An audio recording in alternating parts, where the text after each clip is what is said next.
वो कौन सा मोड़ था जिसने मक्का की तन्हाई से इस्लाम को एक नई ज़मीन अता की? किस कुर्बानी और वफ़ादारी ने हिजरत के दरवाज़े खोल दिए? फिर बैत अक़बा सानिया इस्लाम की तारीख़ में इतनी अहम क्यों बनी? इन्हीं सवालों के जवाब हम आज की इस वीडियो में जानेंगे। जब कबीला खजरज के कुछ लोग मुसलमान हो गए, तो अगले साल कबीला खजरज के 10 और कबीला औस के 2 आदमी मक्का आए। इनमें से 5 वो थे जो पिछले साल अक़बा में आप सल्लल्लाहु अलैहि वसल्लम से मुलाकात करके गए थे। इन लोगों से भी आप सल्लल्लाहु अलैहि वसल्लम ने बैत ली। आप सल्लल्लाहु अलैहि वसल्लम ने उनके सामने सूरह निसा की आयत तिलावत फरमाई। बैत के बाद जब ये लोग वापस मदीना मुनव्वरा जाने लगे, तो आप सल्लल्लाहु अलैहि वसल्लम ने उनके साथ हज़रत अब्दुल्लाह इब्न उम्मे मक्तूम रज़ियल्लाहु ताला अन्हु को भेजा। आप सल्लल्लाहु अलैहि वसल्लम ने हज़रत अबू मुसअब रज़ियल्लाहु ताला अन्हु को भी उनके साथ भेजा, ताकि वो नए मुसलमानों को दीन सिखाएं, कुरान की तालीम दे। ये मुसलमानों में सबसे पहले आदमी हैं जिन्हें क़ारी कहा गया। हज़रत मुसअब बिन उमैर रज़ियल्लाहु ताला अन्हु ने वहाँ के मुसलमानों को नमाज़ पढ़ाना शुरू की। सबसे पहला जुमा भी उन्होंने ही पढ़ाया। जुमा की नमाज़ अगरचे मक्का में फ़र्ज़ हो चुकी थी, लेकिन वहाँ मुशरिकीन की वजह से मुसलमान जुमे की नमाज़ अदा नहीं कर सके। सबसे पहला जुमा पढ़ने वालों की तादाद 40 थी। हज़रत मुसअब बिन उमैर रज़ियल्लाहु ताला अन्हु ने मदीना मुनव्वरा में दीन की तबलीग शुरू की, तो हज़रत सअद बिन मुआज़ रज़ियल्लाहु ताला अन्हु और उनके चचेरे भाई हज़रत उसैद बिन हुज़ैर रज़ियल्लाहु ताला अन्हु उनके हाथ पर मुसलमान हो गए। उनके इस्लाम लाने के बाद मदीना में इस्लाम और तेज़ी से फैलने लगा। इसके बाद हज़रत मुसअब बिन उमैर रज़ियल्लाहु ताला अन्हु हज के दिनों में वापस मक्का पहुँचे। मदीना मुनव्वरा में इस्लाम की कामयाबियों की खबर सुनकर आप सल्लल्लाहु अलैहि वसल्लम बहुत खुश हुए। मदीना मुनव्वरा में जो लोग इस्लाम ला चुके थे, उनमें से जो हज के लिए आए थे, उन्होंने फ़ारिग होने के बाद मिना में रात के वक्त आप सल्लल्लाहु अलैहि वसल्लम से मुलाकात की। जगह और वक्त पहले ही तय कर लिया गया था। इन लोगों के साथ चूँकि मदीना से मुशरिक लोग भी आए हुए थे और उनसे इस मुलाकात को पोशीदा रखना था, इसलिए मुलाकात रात के वक्त हुई। ये हज़रात कुल 73 मर्द और 2 औरतें थीं। मुलाकात की जगह अक़बा की घाटी थी। वहाँ एक-एक, दो-दो करके जमा हो गए। इस मजमे में 11 आदमी कबीला औस के थे। फिर आप सल्लल्लाहु अलैहि वसल्लम तशरीफ़ लाए। आप सल्लल्लाहु अलैहि वसल्लम के चचा हज़रत अब्बास बिन अब्दुल मुत्तलिब रज़ियल्लाहु ताला अन्हु भी साथ थे। उनके अलावा आप सल्लल्लाहु अलैहि वसल्लम के साथ कोई नहीं था। हज़रत अब्बास रज़ियल्लाहु ताला अन्हु भी उस वक्त तक मुसलमान नहीं हुए थे। उस वक्त आप सल्लल्लाहु अलैहि वसल्लम गोया अपने चचा के साथ आए थे, ताकि इस मामले को खुद देखें। एक रिवायत के मुताबिक इस मौके पर हज़रत अबू बकर सिद्दीक़ रज़ियल्लाहु ताला अन्हु और हज़रत अली रज़ियल्लाहु ताला अन्हु भी साथ आए थे। सबसे पहले हज़रत अब्बास रज़ियल्लाहु ताला अन्हु ने उनके सामने तकरीर की। उन्होंने कहा, तुम लोग जो अहद व पैमान इन रसूलुल्लाह सल्लल्लाहु अलैहि वसल्लम से करो, उसे हर हाल में पूरा करना। अगर पूरा न कर सको तो बेहतर है कि कोई अहद व पैमान न कर सको। इस पर उन हज़रात ने वफ़ादारी निभाने के वादे किए। तब नबी अकरम सल्लल्लाहु अलैहि वसल्लम ने उनसे इरशाद फरमाया, तुम एक अल्लाह की इबादत करो और उसके साथ किसी को शरीक न ठहराओ। अपनी ज़ात की हद तक ये कहता हूँ कि मेरी हिमायत करो और मेरी हिफाजत करो। इस मौके पर एक अंसारी बोले, अगर हम ऐसा करें तो हमें क्या मिलेगा? आप सल्लल्लाहु अलैहि वसल्लम ने इरशाद फरमाया, इसके बदले तुम्हें जन्नत मिलेगी। अब वो सब बोल उठे, ये नफ़ा का सौदा है, हम इसे ख़त्म नहीं करेंगे। अब इन सब ने नबी सल्लल्लाहु अलैहि वसल्लम से बैत की और हुज़ूर सल्लल्लाहु अलैहि वसल्लम की हिफाजत का वादा किया। हज़रत बर्रा बिन मारूर रज़ियल्लाहु ताला अन्हु ने कहा, हम हर हाल में आप सल्लल्लाहु अलैहि वसल्लम का साथ देंगे, आप सल्लल्लाहु अलैहि वसल्लम की हिफाजत करेंगे। हज़रत बर्रा बिन मारूर रज़ियल्लाहु ताला अन्हु ये अल्फाज कह रहे थे कि अबू अल-हैसम बिन तहान रज़ियल्लाहु ताला अन्हु बोल उठे, चाहे हम पैसे को मोहताज हो जाए और चाहे हमें कत्ल कर दिया जाए, हम हर कीमत पर आप सल्लल्लाहु अलैहि वसल्लम का साथ देंगे। इस वक्त हज़रत अब्बास रज़ियल्लाहु ताला अन्हु बोले, ज़रा आहिस्ता आवाज़ में बात करो, कहीं मुशरिक आवाज़ न सुन ले।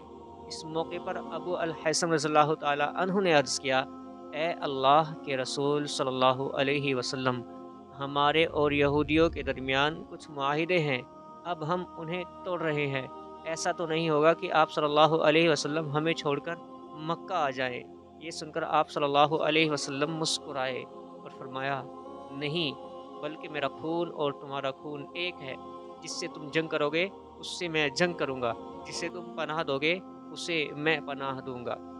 پھر آپ صلی اللہ علیہ وسلم نے ان سے 12 آدمی الگ کیے، یہ 9 خزرج میں سے اور 3 اوس میں سے تھے۔ آپ صلی اللہ علیہ وسلم نے ان سے فرمایا تم میرے جانثار ہو، میرے نقیب ہو۔ ان 12 حضرات میں شامل تھے سعد بن عبادہ، اسعد بن رواحہ، برہ بن معرور، ابو الحیثم بن طیحان، اسید بن عزیر، عبداللہ بن عمرو بن حجام، عبادہ بن صامت اور رافع بن مالک رضی اللہ تعالی عنہ۔ ان میں سے ہر ایک اپنے اپنے قبیلے کا نمائندہ تھا۔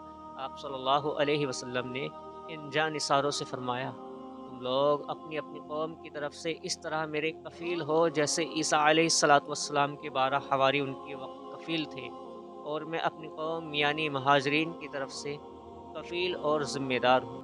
اس بیعت کو بیعت عقبہ ثانیہ کہا جاتا ہے، یہ بہت اہم تھی۔ اس بیعت کے ہونے پر شیطان نے بہت واویلا کیا، چیخا اور چلایا، کیونکہ یہ اسلام کی ترقی کی بنیاد تھی۔ جب یہ مسلمان مدینہ پہنچے تو انہوں نے کھل کر اپنے اسلام قبول کرنے کا اعلان کر دیا، اعلانیہ نمازیں پڑھنے لگے۔ مدینہ مکہ میں حالات سازگار دیکھ کر نبی اکریم صلی اللہ تعالی علیہ وسلم نے مسلمانوں کو مدینہ منورہ کی طرف ہجرت کرنے کا حکم دیا، کیونکہ قریش کو جب یہ پتہ چلا کہ نبی اکرم صلی اللہ علیہ وسلم نے ایک جنگجو قوم کے ساتھ ناطہ جوڑ لیا ہے اور ان کے یہاں ٹھکانہ بنا لیا ہے، تو انہوں نے مسلمانوں کا مکہ میں جینا اور مشکل کر دیا۔ تکلیف دینے کا ایسا سلسلہ شروع کیا کہ اب تک ایسا نہیں کیا تھا۔ روز بروز صحابہ کی پریشانیاں اور مصیبتیں بڑھتی چلی گئی۔ کچھ صحابہ کو دین سے پھیرنے کے لیے طرح طرح کے طریقے آزمائے گئے، طرح طرح کے عذاب دیے گئے۔ آخر صحابہ نے اپنی مصیبتوں کی فریاد آپ صلی اللہ علیہ وسلم سے اور مکہ سے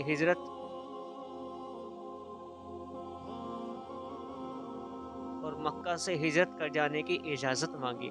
حضور اکرم صلی اللہ علیہ وسلم کچھ دن خاموش رہے، آخر ایک دن فرمایا مجھے تمہاری ہجرت گاہ کی خبر دی گئی ہے، وہ یثرب ہے یعنی کہ مدینہ۔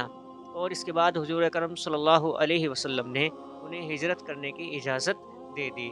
اس اجازت کے بعد صحابہ اکرام ایک ایک دو دو کر کے چھپ چھپا کر جانے لگے۔ مدینہ کی طرف روانہ ہونے سے پہلے نبی اکرم صلی اللہ تعالی علیہ وسلم نے اپنے صحابہ کے درمیان بھائی چارہ فرمایا، انہیں ایک دوسرے کا بھائی بنایا۔ مثال کے طور پر حضرت ابوبکر رضی اللہ تعالیٰ عنہ اور حضرت عمر رضی اللہ تعالیٰ عنہ کے درمیان حضرت حمزہ رضی اللہ تعالیٰ عنہ کو زید بن حارث رضی اللہ تعالیٰ عنہ کا بھائی بنایا۔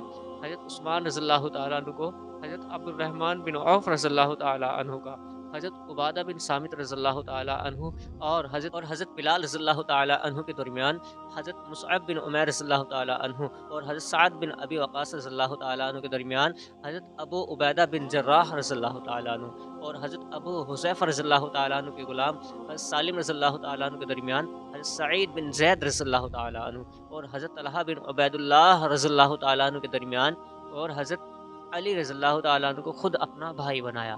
مسلمانوں میں سے جن صحابہ نے سب سے پہلے مدینہ کی طرف یعنی کہ ہجرت کی، وہ رسول اکرم صلی اللہ علیہ وسلم کے پھوپھی جاد بھائی حضرت ابو سلمہ عبداللہ بن عبداللہ مخزومی رضی اللہ تعالیٰ عنہ ہیں۔ انہوں نے سب سے پہلے تنہا جانے کا ارادہ فرمایا۔ جب یہ حبشہ سے واپس مکہ آئے تھے تو انہیں سخت تکلیفیں پہنچائی گئی تھی۔ آخر انہوں نے واپس حبشہ جانے کا ارادہ کر لیا تھا، مگر پھر انہیں مدینہ کے لوگوں کے مسلمان ہونے کا پتہ چلا تو یہ رک گئے اور ہجرت کی اجازت ملنے پر مدینہ روانہ ہوئے۔ مکہ سے روانہ ہوتے وقت یہ اپنے اونٹ پر سوار ہوئے اور اپنی بیوی ام سلمہ رضی اللہ تعالیٰ عنہ اور اپنے دودھ پیتے بچے کو بھی ساتھ سوار کر لیا۔ جب ان کے سسرال والوں کو پتہ چلا تو وہ انہیں روکنے کے لیے دوڑے اور راستے میں جا پکڑا، ان کا راستہ روک کر کھڑے ہو گئے۔ ہجرت کی شروعات صرف جگہ بدلنے کا نام نہیں تھی، بلکہ یہ ایمان، وفاداری اور قربانی کی وہ داستان تھی جس نے اسلام کو نئی بیعت عقبہ ثانیہ نے تاریخ کا رخ بدل دیا اور مدینہ منورہ اسلام کا مرکز بن گیا۔ یہی وہ موڑ تھا جہاں صبر نے نصرت کا راستہ کھولا اور تنہائی نے امت کی شکل اختیار